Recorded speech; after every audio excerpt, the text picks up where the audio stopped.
bir podshoh bo'lgan ekan. U o'z davlatini adolatli va odillik bilan boshqarardi.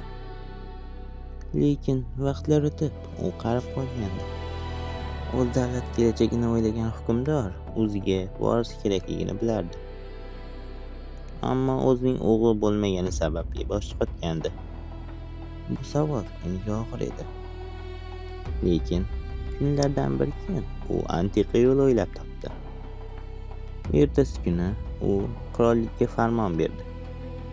Butun qirollikdagi yosh bolalarga gul urug'larini tarqatib dedi: kimki eng yaxshi gulni o'stira olsa, o'shani o'ziga vorislikka tayinlamoqchiligini e'lon qildi.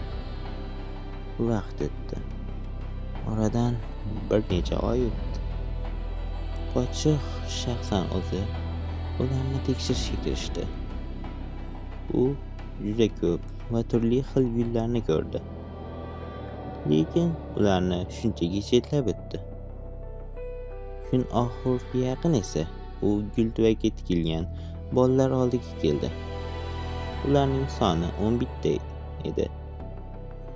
Barchasi bo'm-bo'sh tuvakka qarab o'tirardi. Podshoh ulardan so'radi: nega sizlarda gullar yo'q? Barchasi bir gapni aytardi: ekdik, parvarish qildik, lekin o'stira olmadik deyishardi. Podshoh buni kutgandi. Keyinroq u urug'lar aslida o'smasligi ma'lum bo'lgach, podshoh o'sha bolalarni va ularning ota-onalarini chaqirib keyingi sinovga shaylandi. Sinov shunday: bolalarning ota-onalari bir uyga to'plandi. Bolalarga esa bu ma'lum qilingach, podshoh dedi: sizlar endi menga in'om berishingiz kerak. To'g'ri bajarsangiz menga voris bo'lasiz dedi. O'sha uy tomida oltin to'la xaltalar bor edi. Ulardan bittadan olib menga tortiq qiling dedi. Bolalar shoshib tomga chiqa boshlashdi. Ammo ulardan biri shoshilmadi. 10 ta bola xaltada oltin olib qirolga tutqazdi. Haligi bola esa hanuz kutib turardi. Keyin ota-onalarini uydan chiqishlarini so'rashdi. Ular chiqqach, qirol yana boyagi gapni takrorladi: sen endi menga in'om berishing kerak. To'g'ri bajarsang menga voris bo'lasan dedi. Bola endi faqatgina bir bola tomga chiqishni boshladi. Lekin vaqt o'tgani bilan pastga tushmadi. Uni chaqira boshlashdi. Bola qo'lida bo'm-bo'sh xalta bilan keldi. Podshoh so'radi: menga in'oming yo'qmi? Kechiring, lekin men topa olmadim dedi bola. Podshoh quvonib yana so'radi: xo'sh, nega gapimni ikki qilding? Nega birinchi gapimdayoq tomga chiqmading?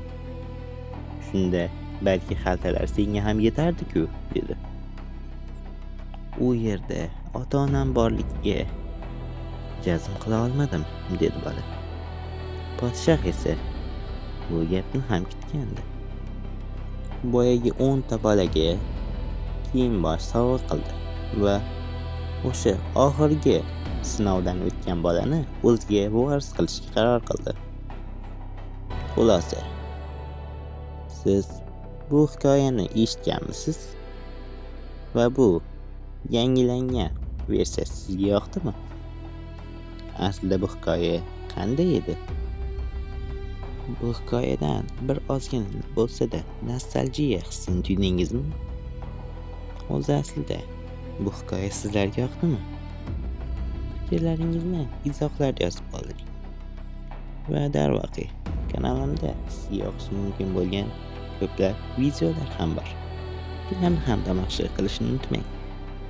Keyingi videolarda ko'rishguncha xayr.